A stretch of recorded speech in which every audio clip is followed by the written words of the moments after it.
Fala galera, mais um vídeo aqui pra página e pro canal. Olha, sinceramente eu não sei nem como começar o vídeo de hoje, eu não sei o que pontuar de errado, mas parece que é sempre a mesma coisa, não muda o roteiro, não muda o que acontece dentro dos 90 minutos. É sempre muito igual. O Vasco joga bem, e aí não tem elenco para mudar o time e perde pontos, toma gol porque não consegue manter o ritmo com quem vem do banco. Acho que está sendo assim em vários outros jogos. Foi assim contra o Grêmio, foi assim hoje. Contra o São Paulo, se não tivesse feito talvez 2-0 logo no primeiro tempo, né? Não sabe se o Vasco conseguir manter o placar, né? Então a impressão que dá é que se o Vasco não consegue liquidar a partida cedo, né? Antes de ter que mexer, o Vasco não consegue segurar o resultado. Então assim, quando o Vasco faz 1-0, o Vasco tem que fazer o segundo gol, porque o Vasco não consegue ganhar uma partida por um gol.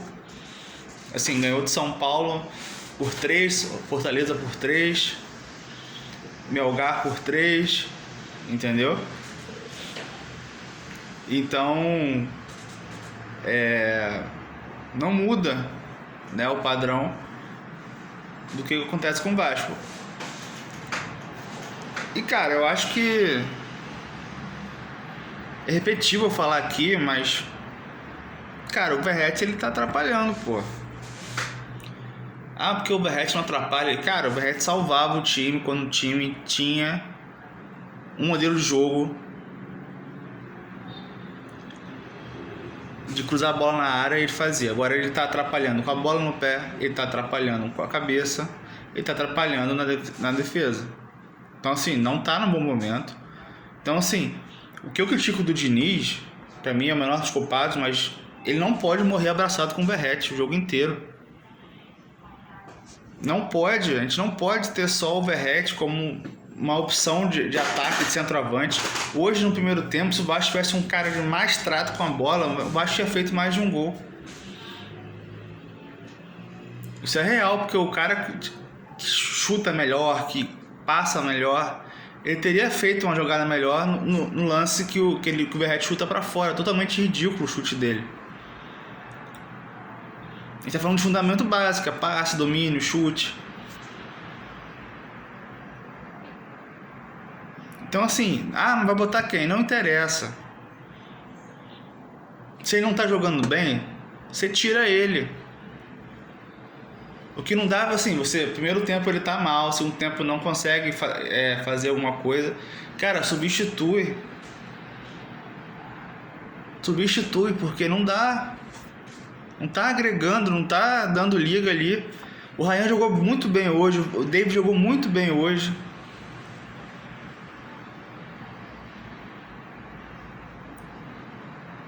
E sabe, ele não consegue manter o nível ali de atuação.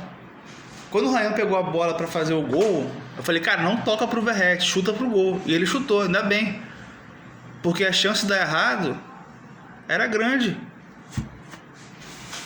Quando o Nuno pegou a bola no segundo tempo, aquele lance do gol, eu queria que ele chutasse pro gol, eu não queria que ele desse passe. Mas o Verratti, ele conseguiu ficar impedido porque ele levantou o braço para pedir a bola, que não precisava ter levantado o braço, o cara ia te ver, pô, ele tá do teu lado. Então o ombro dele ficou à frente. Se ele só para o corpo e espera o passe, mas não, nem se posicionar na linha da bola ele conseguiu fazer.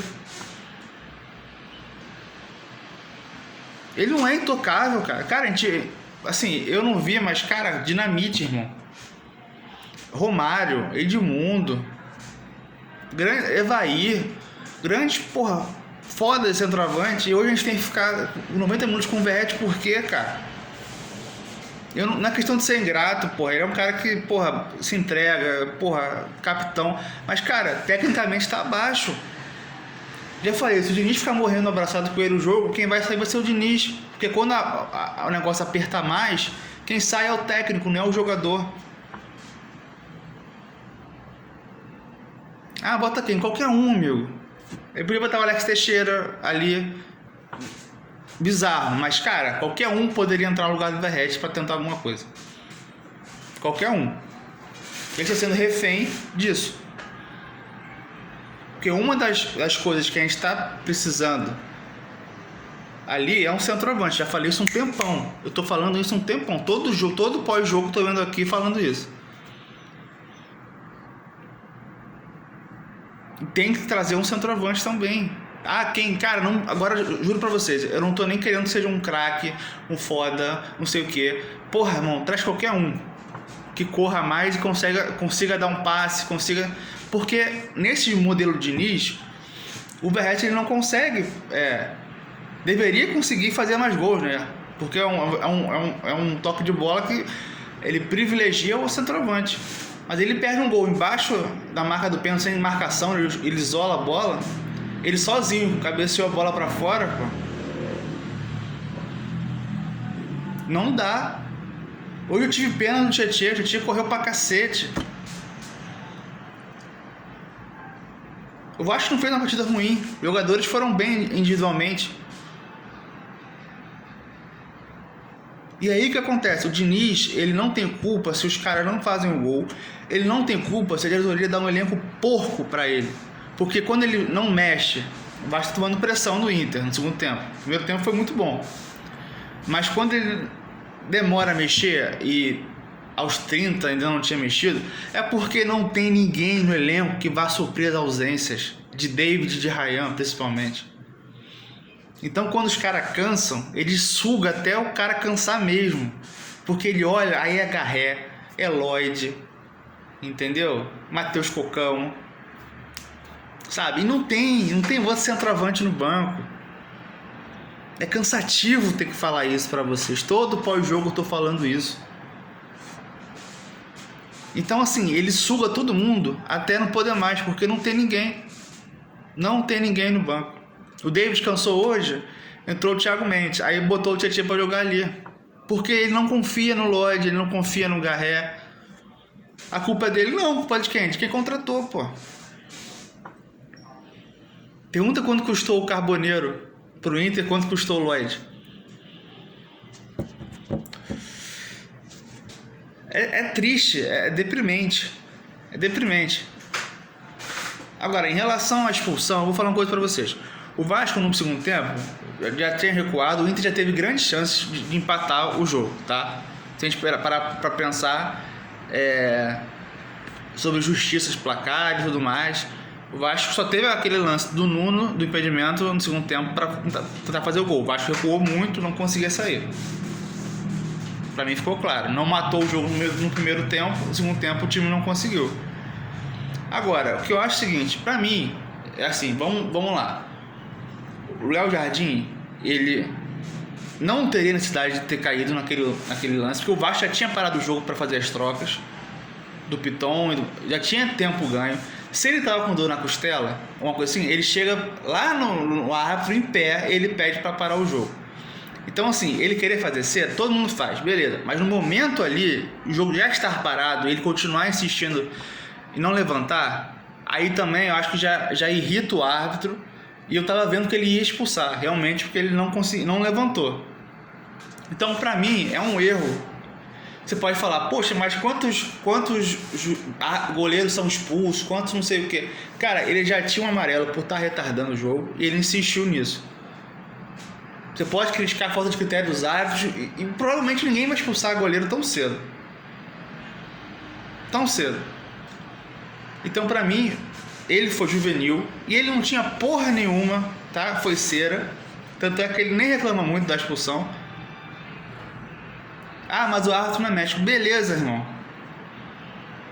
Mas ali foi desnecessário. Ele poderia ter feito a cera em outro momento, quando o Vasco não estivesse atacando. A bola já estava parada, não tinha necessidade disso. Então, assim, foi um erro que pra mim prejudicou o time. E é mais um erro na conta de um jogador, assim, individual.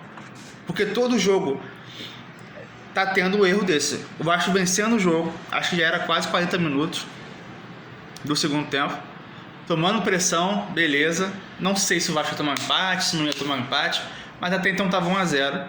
E aí você tem um jogador expulso.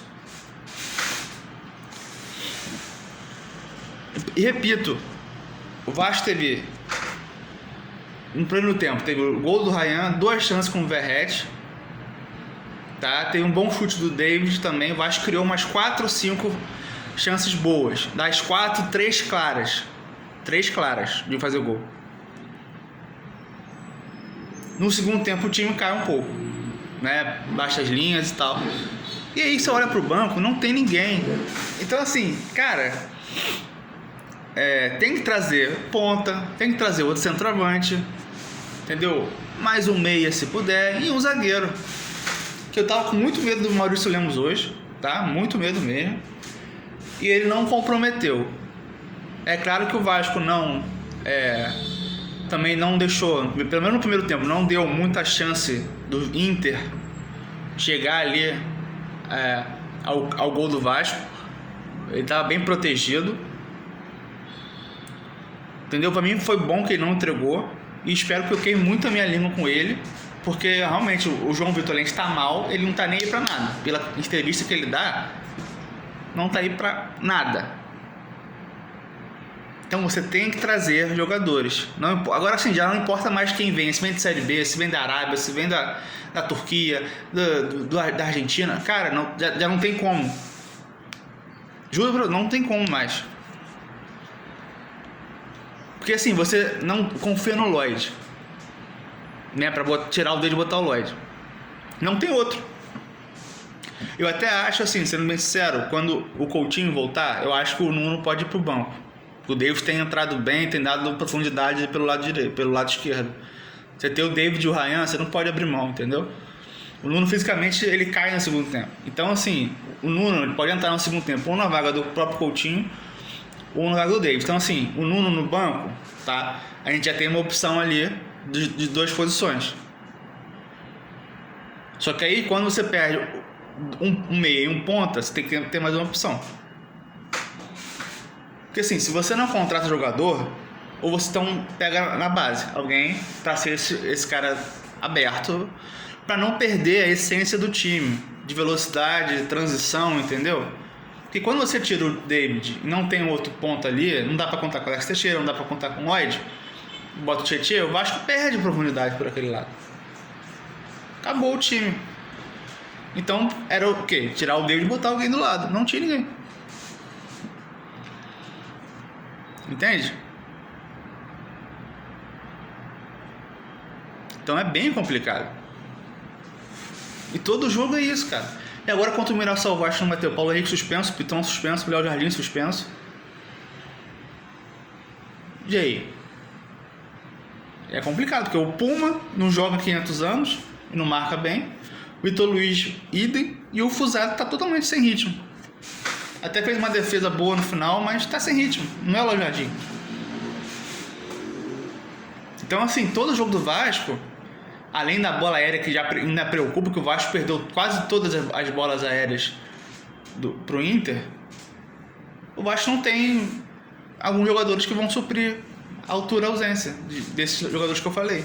É isso. Então, assim, o Vascaíno tá preocupado, assim, qual vai ser o próximo erro individual dentro da partida. Porque o próprio Vasco se prejudica.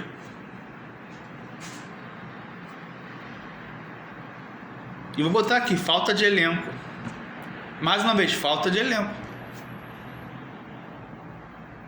E tá nítido isso. O Diniz ele não quer expor. Mas eu espero que em off ele chegue de Diniz, eu preciso disso. Se vai ser aposta porque não tem dinheiro, porra, traz.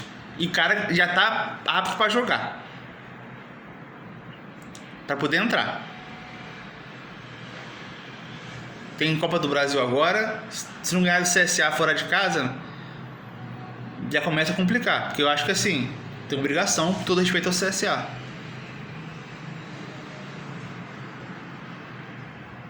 Pelo amor de Deus.